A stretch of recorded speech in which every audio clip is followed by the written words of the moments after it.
Money गुरु की इस खास पेशकश में आप सभी का स्वागत है। मैं हूं स्वाति रायना। नए साल में टैक्स सेविंग के तरीके समझना बहुत जरूरी है। मार्च से पहले बाकी बचे इन महीनों में, इन 3 महीनों में खास तौर पर आप टैक्स बचाने के लिए किन स्कीम्स में निवेश कर सकते हैं और इन स्कीम्स में निवेश से आपकी कितनी बचत हो सकती है। आज के शो में हम आपको टैक्स सेविंग टिप्स देने वाले हैं और हमारे साथ इन टिप्स को आपके साथ शेयर करने के लिए 2 खास एक्सपर्ट्स भी हैं।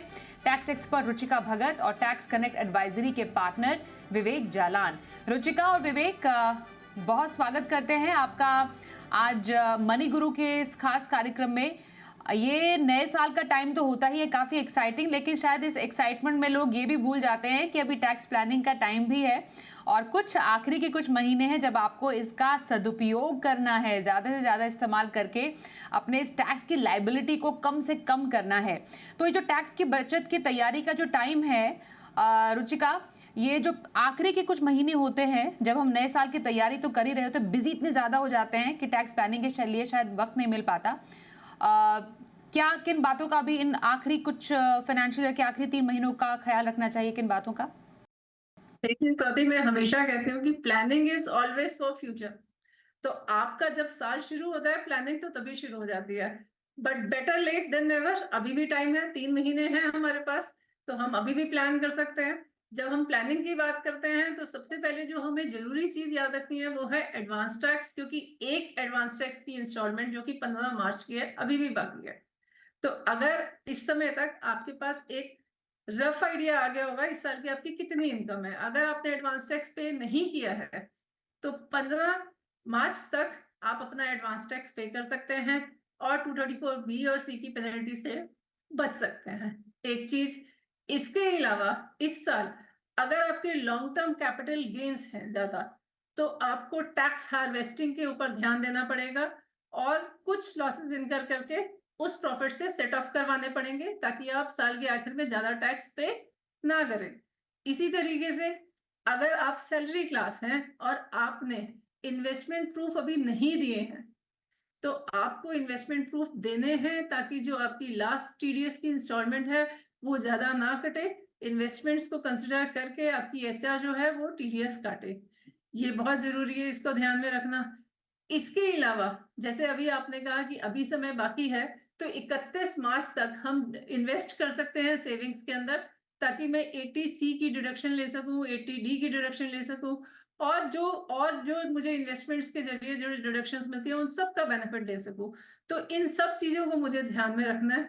इसके अलावा जो एक और चीज जो आपको अब ध्यान रखनी है, जो भी एम्प्लॉय एचआरए का बेनिफिट ले रहे हैं उनको, अगर उनका एचआरए 50,000 से ज्यादा का वो रेंट पे कर रहे हैं तो उनको साल के आखिर में टीडीएस काटना है 2% लैंडलॉर्ड का, वो जरूर काटे, नहीं तो उसका बेनिफिट उनको नहीं मिलेगा। तो ये कुछ चीजें हैं जिनका ध्यान आपको बहुत अच्छे से रखना है और अपने आप को पेनल्टीज से और इंटरेस्ट से बचाना है। बिल्कुल, आप निवेश के नए साल में तो तैयारी करते ही हैं, लेकिन आपको साल के जो फाइनेंशियल ईयर के जो आखिरी कुछ महीने होते हैं उसमें जो टैक्स जो कहते हैं ना स्मार्ट टैक्स फ्रेंडली इन्वेस्टमेंट या फिर टैक्स के मोर्चे पर थोड़ा सा स्मार्ट टिप्स वो आपको अपनाने के लिए ज़रूर आपको कुछ खास तैयारी करनी चाहिए। इसके लिए हमारे 2 एक्सपर्ट साथ हैं। चर्चा तो होती रहती है विवेक, न्यू टैक्स रिजीम या ओल्ड टैक्स रिजीम। थोड़ा चर्चा करना ज़रूरी है कि ऐसे टैक्स पेयर्स जिन्होंने अब इस साल में न्यू टैक्स रिजीम को चूज़ किया है जो कि डिफ़ॉल्ट टैक्स रिजीम है, उनके लिए किस किस तरीके की कौन सी देनदारी बनती है, ये मुझे आप समझाइए, क्योंकि ये कंपैरेटिवली एक नया स्ट्रक्चर है। जिसने पहली बार लिया होगा वो भी थोड़ा समझ रहे होंगे कि कितना फ़ायदा उनको आफ्टर ऑल हो पाया। जो ओल्ड से शिफ्ट होकर नए टैक्स रिजीम में भी आए हैं उनको कितना फ़ायदा हो पाया है। तो ज़रा समझाइए न्यू टैक्स रिजीम वालों के लिए ये जो अभी टाइम है फाइनेंशियल ईयर का आखिरी क्वार्टर, ये कितना इम्पोर्टेंट है? स्वाति, 5 चीजें हैं और आपने बड़ा अच्छा ये पॉइंट रेज किया है, न्यू टैक्स रिजीम और ओल्ड टैक्स रिजीम। सो 5 चीजें मैं कहूंगा। सबसे पहला, new tax regime is going to be the tax regime of the future. हो सकता है ये बजट में ही ये हो जाए कि अगले साल के लिए न्यू टैक्स रिजीम ही रहेगा, ओल्ड टैक्स रिजीम ना रहे। क्योंकि पिछले बजट में अगस्त 2000 या जुलाई 2023 तक भी माननीय वित्त मंत्री ने कहा कि 78% लोग ऑलरेडी न्यू टैक्स रिजीम में जा चुके हैं, परंतु इस साल के लिए तो न्यू टैक्स रिजीम है, तो इसमें बहुत ही कम जगह बचती है कि आप कोई भी सेविंग कर पाए या इन्वेस्टमेंट कर पाए, क्योंकि 71 टाइप के जो इन्वेस्टमेंट ऑप्शंस है वो न्यू टैक्स रिजीम में टैक्स सेविंग नहीं होते, परंतु नेशनल पेंशन स्कीम एनपीएस जिसको हम कहते हैं वो आपके पास अवेलेबल है। तो 50,000 रुपए तक की मोटा मोटी आप इन्वेस्टमेंट नेशनल पेंशन स्कीम में कर सकते हैं, उसकी डिडक्शन आपको न्यू टैक्स रिजीम में मिलेगी। तो अगले 3 माह में आप ये नेशनल पेंशन स्कीम में आप इन्वेस्टमेंट कर सकते हैं, अगर आप न्यू टैक्स रिजीम में भी जाना चाहें। और मैं कह रहा हूँ जाना चाहें, तो अगर आप पिछले साल ओल्ड टैक्स रिजीम में हैं और आपने अभी तक डिसाइड ही नहीं किया है कि न्यू में जाना है या ओल्ड में जाना है, तो डिसीजन लेने के पहले या इन्वेस्टमेंट करने के पहले ओल्ड टैक्स रिजीम के तहत आप अपनी टैक्स कैलकुलेशन खुद ब खुद एक रफ टैक्स कैलकुलेशन आप कर लें, क्योंकि अगर आपके हाउसिंग लोन इंटरेस्ट नहीं है या आपकी कुछ और जो सेविंग्स नहीं है, तो ओल्ड टैक्स रिजीम अगर आपकी सैलरी बहुत ज्यादा है या इनकम ज्यादा है, तो ओल्ड टैक्स रिजीम आपके लिए फायदेमंद नहीं है। तो आप एक कैलकुलेशन कर लें। साथ ही साथ 3 नंबर, आप अपनी जो इनकम टैक्स पोर्टल है उस पे जरूर ध्यान दें, और एआईएस इंफॉर्मेशन स्टेटमेंट एक होगी जहां पे आपकी जो इनकम है, जो दूसरों ने दिखाई है आपकी इनकम, वो अवेलेबल होगी। तो वो उसका आप एक बार जो दायरा जरूर ले लें कि वैसा कोई इनकम है जो दूसरों ने आप दिखाया है कि आपको पेमेंट किया है लेकिन आपको कुछ मिली नहीं है, तो आपको उसको रिजेक्ट करना पड़ेगा। चौथा इंपॉर्टेंट चीज जो इस बार चेंज हुई है, अब आपके जो अगर आप सैलरीड क्लास हैं, तो आपके एम्प्लॉयर टीडीएस आपकी सैलरी में से हर माह काटते होंगे। अभी 3 महीने ही है, जनवरी फरवरी मार्च, जब आप या तो इन्वेस्टमेंट डिक्लेरेशन दे दें, और इस बार नया चीज है कि इन्वेस्टमेंट के साथ आप जो एम्प्लॉयर है उनको अपनी फॉर्म 26 एएस भी जरूर दे दे, क्योंकि अगर आपके ऊपर किसी ने टीसीएस काटा है, जैसे कि अगर बाहर आपने कुछ पैसा भेजा है, फॉरेन रेमिटेंस किया है, तो बैंक ने टीसीएस काटा होगा, या आपके जो माइनर चाइल्ड है उनके ऊपर बैंक ने टीसीएस काटा है, तो वो टीसीएस का भी क्रेडिट आपको मिलेगा। तो आपका जो टीडीएस डिडक्शन है, आपका एम्प्लॉयर कम करेगा टीडीएस डिडक्शन, तो आपकी जो कैश फ्लो जो अटक जाती है और जाके जुलाई अगस्त में सितंबर में आपको रिफंड मिलती है, तो आप वो टैक्स ही कम पे करेंगे, रिफंड की कोई सवाल ही नहीं है यहाँ पे। पांचवा और अंतिम, काफी सारे सैलरी टैक्स पेयर ये देखा गया है कि उनके पास हाउस प्रॉपर्टी रहती है जो वो लोग रेंट में चलाते हैं, लेकिन वो काफी बार उस रेंट जो इनकम है जिसके ऊपर एम्प्लॉयर टीडीएस नहीं डिडक्ट करता, वो रेंट पे एडवांस टैक्स देना ही भूल जाते हैं, और उसके लिए उनको काफी इंटरेस्ट ब्याज देना पड़ता है जब वो रिटर्न फाइल करते हैं। तो जैसा कि दूसरी एक्सपर्ट ने कहा, 15 मार्च ये लास्ट डेट है एडवांस टैक्स पेमेंट करने का। अगर ऐसी कोई रेंटेड प्रॉपर्टी है या आपके और कोई दूसरी इनकम है, कैपिटल गेन है वगैरह वगैरह, तो आप उसका कंप्यूटेशन करें और 15 मार्च तक आप अपना एडवांस टैक्स उसके ऊपर दे दें, ताकि और ज्यादा इंटरेस्ट से आप बच सके। तो काफी इंपॉर्टेंट पॉइंट्स विवेक ने यहाँ पर बताए हैं जो आपको टू डू लिस्ट में डालने चाहिए अपने ये जो फाइनेंशियल ईयर है उसके आखिरी कुछ महीनों या लास्ट क्वार्टर को ध्यान में रखते हुए। रुचिका, अब जो लोग जो tax payers old tax regime में हैं उनको मिलता है एटीसी का बेनिफिट, ये एक बहुत बड़ा लाभ है या कह सकते हैं एक आकर्षण का एक फैक्टर है जो कि जोड़े हुए हैं सभी टैक्स पेयर्स को। वो इसलिए भी है, देखिए लोगों ने होम लोन ले रखा है तो उसका उनको फ़ायदा लेना है, एचआर है उसका फ़ायदा लेना है, टैक्स रिजीम में अब तक इसका फ़ायदा मिलता नहीं है। विवेक ने जैसे बताया कि एनपीएस में एक पार्ट पे आपको न्यू टैक्स रिजीम में फ़ायदा ज़रूर मिलता है, लेकिन अभी भी जो एक बहुत बड़ा मेजर चंक है ऑफ टैक्स पेयर्स वो अभी एचआरए और होम लोन, ये कुछ जो बड़े बड़े फैक्टर्स हैं उन जो रिबेट्स हैं उसको क्लेम करते हैं। सो मुझे ओल्ड टैक्स रिजीम के उनके लिए बताइए कि अभी उनके लिए स्मार्ट टैक्स सेविंग टिप्स क्या होंगे, जितने भी उनके पास ऑप्शंस मौजूद हैं उसको अच्छे से वो यूटिलाइज कैसे करें, पूरे 1.5 लाख तक की लिमिट वो कैसे यूटिलाइज कर सकते हैं? देखिए, एक चीज आप हमेशा ध्यान में रखिए, न्यू टैक्स रिजीम जैसे हर एक कोई बताता है आपको, new tax regime by default आपका टैक्स रिजीम है। तो अगर सैलरी क्लास को एक बेनिफिट है कि वो हर बारी अपना टैक्स रिजीम चेंज कर सकता है। इनफैक्ट अगर आपकी नॉन बिजनेस इनकम है तो आप हर साल अपना टैक्स रिजीम चेंज कर सकते हैं। मगर अगर आप 31 जुलाई के बाद रिटर्न फाइल करेंगे तो आप by default new tax regime में ही जाएंगे, तब आपको ओल्ड टैक्स रिजीम का बेनिफिट नहीं मिलेगा। तो अगर आप ओल्ड टैक्स रिजीम का बेनिफिट लेना चाहते हैं तो आप विद इन टाइम लिमिट, जो भी आपकी डेट्स हैं उसके टाइम लिमिट के अंदर ही रिटर्न फाइल कीजिए। सबसे पहली तो ये बात है अवेल करने के लिए ओल्ड टैक्स रिजीम को। दूसरी चीज जो आती है, आपने जो कहा कि बेनिफिट्स कौन कौन से हो सकते हैं ओल्ड टैक्स रिजीम में, तो हम सब जानते हैं एटीसी की डिडक्शंस के बारे में। आपके पास एंडलेस इन्वेस्टमेंट्स हैं, आप यहाँ पे इन्वेस्ट कीजिए और आपको वो बेनिफिट्स मिलेंगे। पीपीएफ है, एनपीएस है, आपका ईएलएसएस स्कीम है, जिसको मैं यहाँ पे बताना भी चाहूंगी। ईएलएसएस स्कीम में अगर आप इन्वेस्ट करते हैं तो आपको एटीसी के अंदर डिडक्शन मिलती है। और ये एक ऐसी स्कीम है जिसके अंदर आप का जो time period, block time period है, वो सिर्फ 3 साल का है, सबसे कम है। और आपके जो रिटर्न्स हैं वो 15 to 18% है, जो हम हमेशा कहते हैं risk is attached with returns. तो आपका रिस्क भी है और रिटर्न्स भी हैं अगर आप देखें। और इसके अंदर ना केवल आपको टैक्स बेनिफिट मिल रहा है बट आपकी वेल्थ एप्रिसिएशंस भी है इसके अंदर। आप ईएलएसएस के अंदर जा सकते हैं, एनपीएस के अंदर जा सकते हैं, आपकी सुकन्या समृद्धि योजना है उसमें जा सकते हैं। एचआरए का बेनिफिट सबसे कॉमन बेनिफिट है जो हम सबको पता है, जो हम लेते हैं।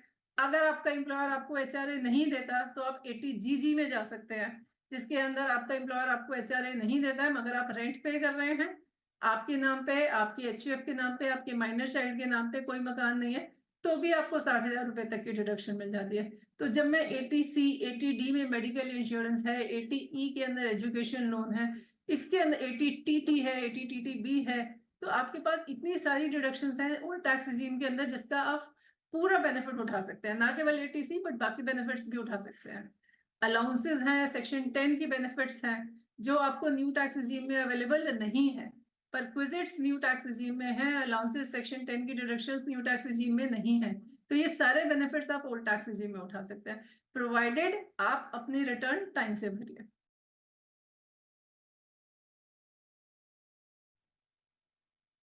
तो रुचिका ने पूरा डिटेल में बताया। सेक्शन 80 के भी, मतलब हम 80C नहीं, वो बाकी सिर्फ बात नहीं कर रहे हैं, सेक्शन 80 में ही आपका 80C हो गया के साथ साथ 80CC, ये आप ये जो आपके 80G है, 80E है, 80EEG है, 80TTA है। कहने का तो ये बहुत सेक्शन 80 की A to Z पूरी एक डिक्शनरी है, पर ये आपके बहुत ही फायदे का टैक्स सेविंग इंस्ट्रूमेंट्स है जिसका आप इस्तेमाल कर सकते हैं। एनपीएस का विवेक आपने थोड़ा जिक्र किया और जिसका जिक्र रुचिका ने भी किया। ये एक ऐसा इंस्ट्रूमेंट है अभी एट द मोमेंट जो आपको ओल्ड और न्यू टैक्स रिजीम दोनों में फायदा देता है। थोड़ा सा दर्शकों की क्लैरिफिकेशन के लिए बता दीजिए, ओल्ड टैक्स रिजीम में जो है उनके लिए एनपीएस कैसे फायदेमंद, और जो न्यू टैक्स रिजीम में है एक बार फिर से अगर बताएंगे कि एनपीएस में वहां पर किस तरीके से और उनको कौन से सेक्शन के तहत वहां पर बेनिफिट मिलेगा। जी हाँ, तो एनपीएस जो है उसमें इस बार के बजट में एक अमेंडमेंट भी था।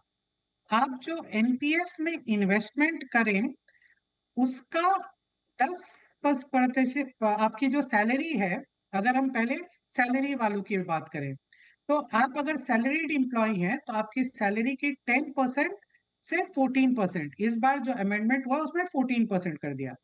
टू दैट एक्सटेंट आपको 80CC-D में उसका डिडक्शन मिल पाएगा एनपीएस में आप इन्वेस्टमेंट करोगे तो। और एनपीएस जब आप रिडेम्पशन करोगे, मतलब आप जब 60 इयर्स के हो जाओगे तब आप रिडेम्पशन करोगे, अगर 5 लाख से कम का आपका रिडेम्पशन है तो आप एक साथ 100% उसकी रिडेम्पशन कर सकते हो बिना कोई टैक्स दिए। और अगर 5 लाख से ऊपर है तो 60% एक बार में रिडेम्पशन कर सकते हो और बैलेंस आप एन्युटी में लगा सकते हो। सिमिलरली अगर आप नॉन सैलरीड टैक्स पेयर हो, तो भी आप अपनी ग्रॉस टोटल इनकम की 10% तक की आप इन्वेस्टमेंट कर सकते हो एनपीएस में, सब्जेक्ट टू जो आपकी 80 सीसीडी की लिमिट है, और उस पे भी आपको 80 सीसीडी में डिडक्शन मिलेगा, न्यू टैक्स रिजीम और ओल्ड टैक्स रिजीम में भी। एनपीएस एक बहुत बड़ा अच्छा माध्यम है इन्वेस्टमेंट का। एक और मैं इसमें बात बताना चाहता हूँ एनपीएस में सारे दर्शकों के लिए जी बिजनेस के माध्यम से, एनपीएस सिर्फ डेट में इन्वेस्ट नहीं करता, एनपीएस इक्विटी में भी इन्वेस्ट करता है। तो एनपीएस की आपकी जो रिटर्न्स हैं वो भी काफी अच्छी रिटर्न्स होती है, और 8 से 12% पर एनम की रिटर्न्स होती है। तो कुल मिला के एक अच्छा रिटर्न इन्वेस्टमेंट पे भी है, और आपकी टैक्स सेविंग के लिए भी ये जरूरत है। अभी तक हमने खाली सैलरीड और इंडिविजुअल्स की बात की, छोटे, मध्यम और छोटे बिजनेसमैन की भी अगर हम बात करें, तो वो भी ये एनपीएस में इन्वेस्टमेंट कर सकते हैं, और धीरे-धीरे अपना, क्योंकि छोटे और मध्यम वर्गीय बिजनेसमैन जो होते हैं, उनका कोई पेंशन नहीं होता, उनकी कोई सिक्योरिटी नहीं होती, और वो इतना ज़्यादा रिस्क लेते हैं। तो एनपीएस एक माध्यम है कि आप रिस्क भी लें, लेकिन आप थोड़ी बहुत सिक्योरिटी भी अपने लिए और अपनी फैमिलीज़ के लिए बिल्ड ऑन करें। बिल्कुल, तो विवेक ने बताया एनपीएस के पूरे फायदे न्यू और ओल्ड टैक्स रिजीम में आपको कैसे फायदा मिल सकता है इस बेहतरीन इन्वेस्टमेंट प्रोडक्ट का। एक छोटे से ब्रेक के लिए रुकते हैं, ब्रेक के बाद आपको नए साल में टैक्स से जुड़ी हुई किन गलतियों को नहीं करना है, और एक इनकम टैक्स कैलेंडर, ये आप जब अपने तमाम इंपॉर्टेंट डेट्स का कैलेंडर मार्क करते हैं ना, एक इनकम टैक्स कैलेंडर भी मार्क कर लीजिएगा, और इंपॉर्टेंट डेट्स कौन सी रहने वाली है उस पर हमारे एक्सपर्ट से भी चर्चा करेंगे एक छोटे से ब्रेक के बाद। बने रहिए हमारे साथ।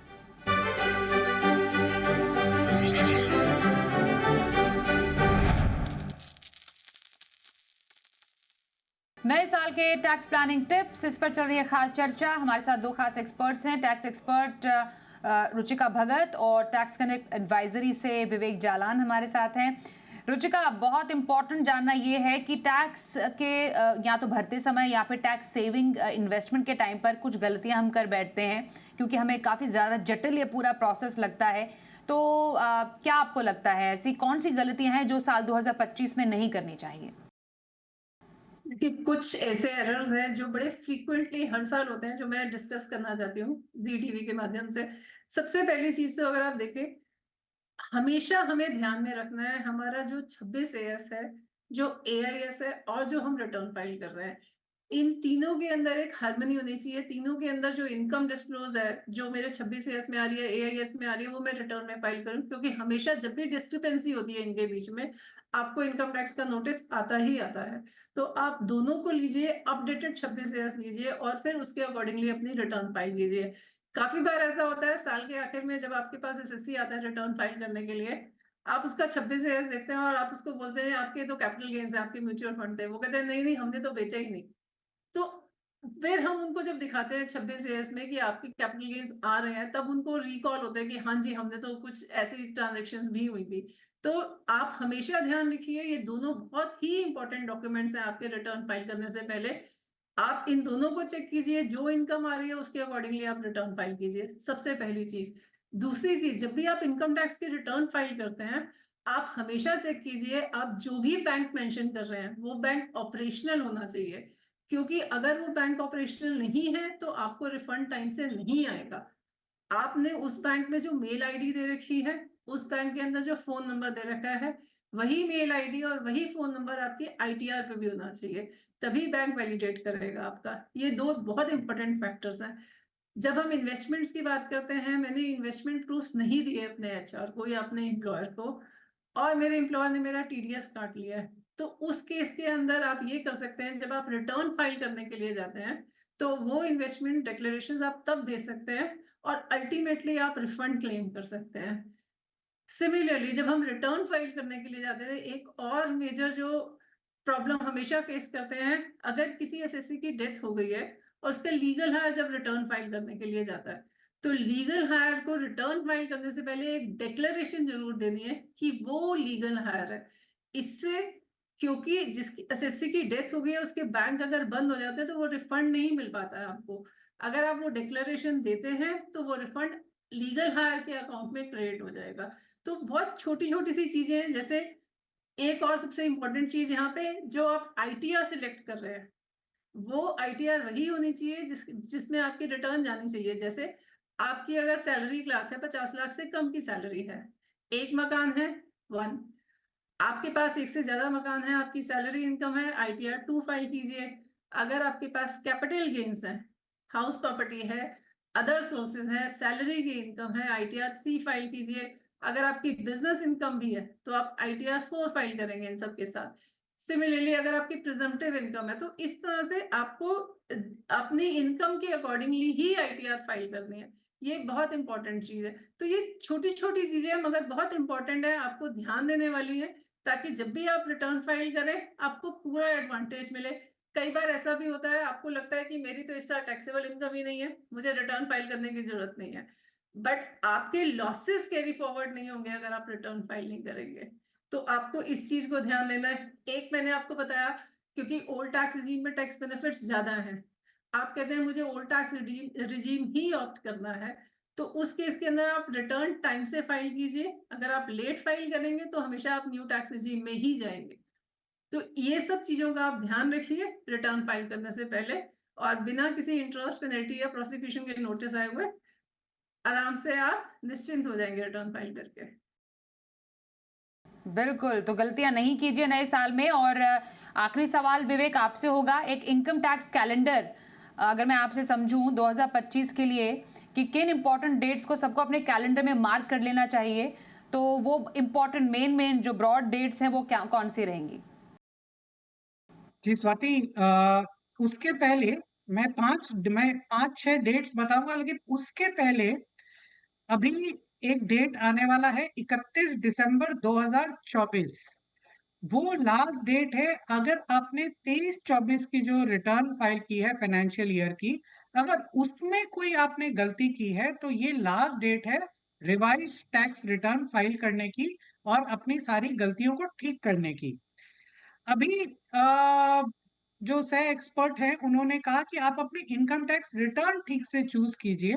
मैं एक और चीज कहना चाहता हूँ कि अब आपके सारे सोर्सेज ऑफ इनकम ये इंश्योर कीजिए कि वो आप अपने रिटर्न में ठीक से बताएं। अभी काफी सारे नोटिसेस आए हैं जो रेसिडेंट इंडियंस हैं जिनके पास फॉरेन इनकम है। मान लीजिए आप इंडिया में है, रेसिडेंट है, लेकिन दुबई में भी आपने एक प्रॉपर्टी खरीदी है, एक बैंक अकाउंट है, तो वो भी आप रिटर्न में डिस्क्लोज करें। अगर आप गलत रिटर्न चूज करते हो तो वो डिस्क्लोज नहीं करते हो और आपको नोटिस मिलती है।